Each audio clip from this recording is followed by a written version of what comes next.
મિત્રો, એક વાત તમે ચોક્કસથી નોંધી હશે કે સ્માર્ટ ટીવી, સ્માર્ટફોન, લેપટોપ અને મોટા ભાગના અન્ય ગેજેટ્સ કાળા રંગના જ હોય છે. પરંતુ શું તમે જાણો છો કે આ પાછળનું સાચું કારણ શું છે? ટેક નિષ્ણાંતોના મત મુજબ કાળો રંગ ગરમીનું સંચાલન કરવામાં મદદ કરે છે. જ્યારે કોઈ ડિવાઇસ સક્રિય હોય છે ત્યારે તેમાંથી કેટલીક ગરમી ઉત્પન્ન થાય છે. કાળો રંગ આ ગરમીને શોષી લે છે અને તેને બહાર નીકળતા અટકાવે પણ છે.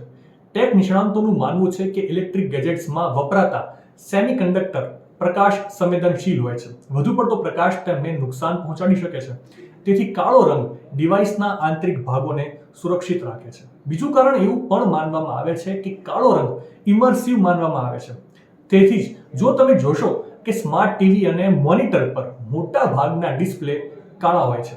આનું કારણ એ છે કે કાળો રંગ વપરાશકર્તાનું ધ્યાન ખેંચતો નથી. કાળા સિવાયનો કોઈ પણ રંગ વપરાશકર્તાને વિચલિત કરી શકે છે. બસ આ જ અમુક કારણો છે કે મોટા ભાગના ઇલેક્ટ્રોનિક ગેજેટ્સ કાળા રંગના હોય છે. માહિતી સારી લાગી હોય તો રીલને વધારે શેર કરજો અને આવી જ અવનવી માહિતી માટે સંદેશ ડિજિટલ સાથે જોડાયેલા રહેજો.